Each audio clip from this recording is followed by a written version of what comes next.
Chelsea Football Club are totally aware that Christopher Nkunku has got interest from Liverpool Football Club. Yes, the champions Liverpool Football Club are concrete interest in Nkunku. We need to talk about it because other clubs like Arsenal, Bayern Munich are sitting and eagerly waiting to get the services of Christopher Nkunku. Furthermore, Chelsea are one step closer to the Champions League. Reece James gets a tremendous assist and Marco Correa with a header that Didier Drogba would have been proud of and a run that Frank Lampard would have been proud of. Chelsea 1, Manchester United 0. The good, the bad, and the downright ugly will be broken down in today's video. We're going to talk about it. We're going to take the big details from the game and just dissect it. Because it wasn't a pretty performance. There were chances. We were wasteful, but we got the job done. And that's the most important part at this time of the season. So before we get started, number one, everyone should be ecstatic and everybody should be in a charitable mood. And that is hit that like button. It's the best way to support the channel. If you believe Chelsea are going to make the top 4, do it. It's a good omen. Furthermore, if you're new to the channel, you like the way I'm delivering content, subscribe to the button. Welcome to the community. We're growing. We're going to get to 100k eventually. I don't know when, but we will be there. Let's continue. Alright, we need to talk about the Nkunku news and then we'll go and break down the news. Christopher Nkunku has got the best agent in the world. I am convinced he's got the best agent. Because what Christopher Nkunku has put out in recent months, the fact that clubs of the caliber of Bayern Munich, Arsenal, and Liverpool allegedly are interested in him blows my mind. The fact that his agent is able to open those doors, have those conversations, Nkunku, Christo, whatever you're paying him, up it. The man deserves more money. And a lot of you are going to say to me, what are you talking about, Alex? Well, L'Equipe and now Football Marcoto, I think that's a French publication, Santi, and is very reliable when it comes to French players. This journalist called Santi, he knows what he's talking about when it comes to French players. He's one of them, and Fabrice Hawkins is the other guy. When it comes to Le Bleu, when it comes to the French, he knows everything. He knows before the English press, he knows before, there's more release than when Matt Law comes out or something like that. And what's going on now? Well, it looks like Liverpool are keen to get the services of Christopher Nkunku. For me, I always put it this way. Every story has got elements to truth, elements to fabrication, and elements to this is just waffle. So what is going on here? Number one, I believe that Nkunku wants to leave. I 100% believe that.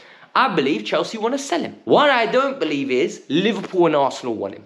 And I'm going to explain to you why. Arsenal Football Club are built on physicality. Arsenal Football Club are built on how far you can run, how fast you can run, how athletic and how physically imposing you are. Technique is second. You can just look at their midfield. Look at the players that they've been acquiring recently. Declan Rice, dead ball, very technical. Open play, lacks it.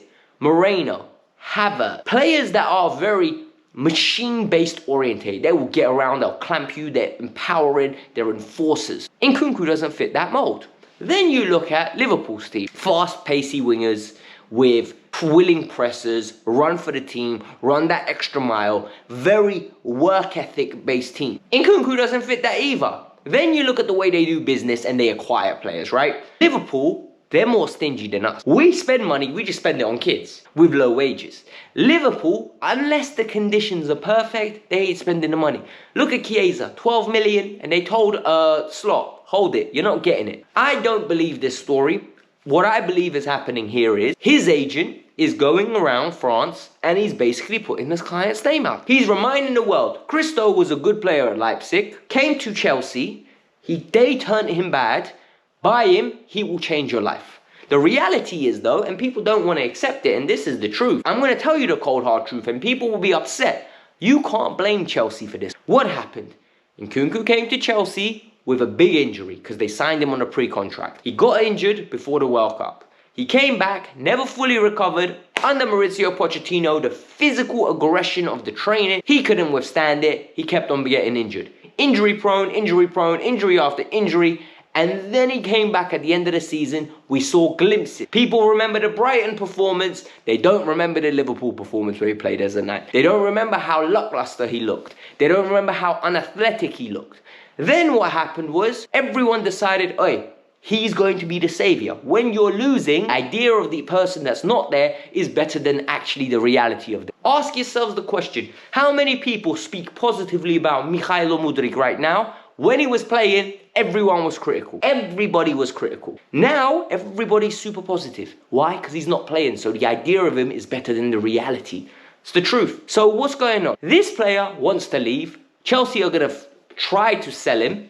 I don't know who's going to buy him. I don't believe it's an English club. Bayern Munich, maybe, because his stock in the Bundesliga is still high. I heavily doubt that he's going to Arsenal or Liverpool. But enough with the negativity. Let's get into the positives, right? So Chelsea won, Manchester United 0. Let's review it. Let's talk about the good. Let's talk about the bad. There is no downright ugly today. Genuinely, there's nothing ugly. Number one, a lot of you are asking why was the review not out. I was out. My beautiful wife and I went to a friend's birthday. Genuinely, that's what. And it got to a point where I had the game on in the background on my phone. I was trying to watch moments here and there. Then when I got home, I watched the full game in review and extended highlights as well this morning. So I'm fully up to date with what happened. I wasn't going to record and post at 1 a.m., 2 a.m. I thought I'd get some sleep. You lot get to watch it first thing on a Saturday morning. Now that I explained myself, let's get into it. Well, what was good was I thought there were players that stepped up. Players stepped up. When you're at this part of the season, results are the only thing that matter. Performances don't matter.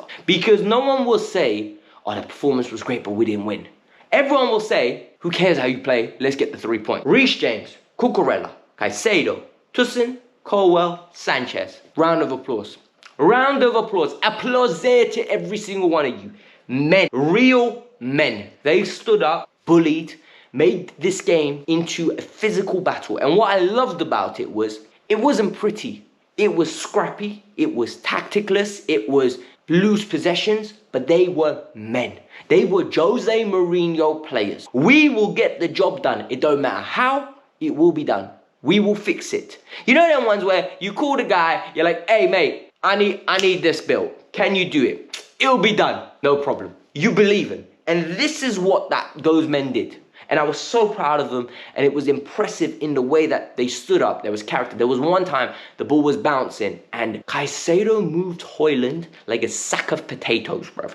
He henched him and he went flying. There's one picture of Toussaint absolutely towering over Højlund. Reece James on the ball, just pushing the team forward. Cucurella, he's aggressive in his tackles. He's so bitey. Honestly, he's a chihuahua with attitude. He's 5'2" with an attitude. Genuinely, I love it. Sanchez has been very solid. Oh, listen, injured Sanchez is sick. Honestly, I want him always injured if he plays like this. Always carry a niggle. But that's the positive. The other positive is we got the job done. And I think you can't underestimate that. Because what it meant was we are one step closer. That we were knocking on the door. We were knocking on the door. We had an opportunity with Noni. We had a second opportunity with Noni. We had the penalties that weren't given. We had the Enzo Fernandez chance. People are like, oh, Enzo was offside. We didn't know that. You didn't know that. Until you score and then you don't decide, you don't know that. Noni has to do better, bruv. The way Caicedo broke through the lines, attracted the attention, gives it to Palmer. Palmer crosses it in left way from the right pocket into Noni. I know it's a difficult chance. But he's on your stronger foot, you got to get that on target. You get that on target, big man, we're winning. But what it means is, we got the job done. And what that, in essence, actually means is, we articulated the first half of our season. There's a culture being set. People are saying, we haven't improved. We have improved. And what we've improved is culture, aggression, ability to grind results. First half of the season, we got 35 points out of 57, right? First 19 games. In that time, we got 38 goals in 19 games, which was 2 a game. We conceded 23. We kept 4 clean sheets. We didn't grind out wins. We dropped points when they're whizzing. When the tide was good, we were winning. Then we got into a slump. Second half, we got 31 points from 54. To get Champions League, we have to get 34 points from 57. So we need one more win. In that time, in 18 games, we've scored 25 goals. The goals they've literally evaporated. Genuinely, it's become bad. However, we've conceded 20 and kept 6 clean sheets. You see the improvement there. We're grinding out victories. That's a shift in culture. That's a shift in mentality. That's a shift of we are becoming a team. And that stems from one thing and one thing only. I believe whilst the manager makes mistakes, and he's learning on the job, he made the right decision yesterday. Listen, the temptation was Romeo needs to start. Romeo Lavia needs to start. Nah. In that game, you play Reece James. And for me, Reece has to play. And people are going to say, why does Reece have to play? Reece has something we lack. One, he's a bona fide star. He is world class. There is no debate in how good Reece James is. Two, Reece James is a leader. He might not be a vocal leader, but he leads by example. And the goal came by him leading by example. That pirouette, that dinked ball into an area where Cucurella rose like a salmon, headed it in beautifully, comes from moments of individual brilliance, and that is what you lack when you don't have him in the team. But one thing that I would say is Enzo Maresca made the decision. He could have easily went with Caicedo at right back, tucked in, inverted, let's overload the midfield and deal with it. No, he trusted Reece James, and what he did was he dropped Trevor Chalobah, he put Tosin in the middle, meaning Levi goes to the left-hand side, and all of a sudden we had a nice compact defense. Cucurella was in that 6 where he's basically roaming around and he's running around creating the spots. We looked dangerous, we looked impressive. I was very proud of the idea of what we were trying to do. It is a difficult game. They were here to pop the party. They were here to poop all over the place and not pay attention. What we needed to do was get the result, and I believe we did that. The bad. This is a young team, and you could tell that with the nerves. I thought the first 20 minutes were diabolical. I thought we came out, we were lackluster, we were tired, we were slow. The occasion was getting the best of us, and we need to do better. Next week against Nottingham Forest, doesn't matter how results go now, Villa won. It's going to be nerve-biting. It's going to be biting your nails. It's going to be squeaky bum time. And these players need to know to manage the situation. And in my opinion, they didn't manage it well. We got away with it. And the second thing that was bad, you need to finish your dinner, man. Or you do. We scored 25 goals in the last 18 games. That needs to improve. We need to learn how to kill games. Noni Madueke, 2 left-foot opportunities. Cole Palmer robbed of 2 assists. And you know, people are going to say at the end of the season, oh, Cole's had a down season. Well, of course he's going to have a down season. When you're not finishing chances like that, the mold is going to be, oh, Cole Palmer didn't get enough assists. Well, there were 2 clear-cut that he should have left with 1 GNA yesterday. But he didn't. And for me, it infuriates me, it blows my mind, it makes me very angry. The other one, Enzo Fernandez. I thought Enzo, he ran around. Quality-wise, he just weren't there. He looks tired, he looks exhausted. He wasn't good yesterday.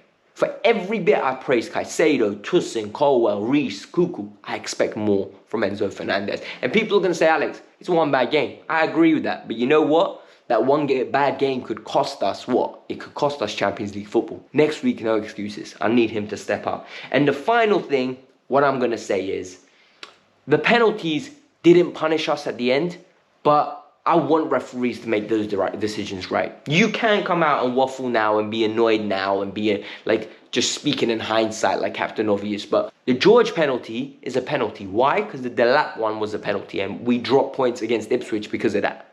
It was 0-0. Delap won a penalty at that moment in time. And guess what happened? Changed the game.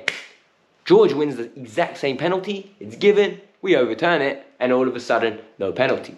Enzo Fernandez takes a strike. Højlund's hands is there. Yes, it's a little bit tucked in. Shot's going on target. The UEFA rule is so much better. If the shot's on target, hits your hand's not tucked in like that. It's a little bit out. It's a pen. For me, it's infuriating. Stuff like that can cost you. But it is what it is. Hit the like button, subscribe to the channel, up the Blues, and more importantly, we're one step closer to absolutely being back where we belong, the Champions League. Let's get into it. You better get in where you fit in. Far too. You will know my favorite wrestler.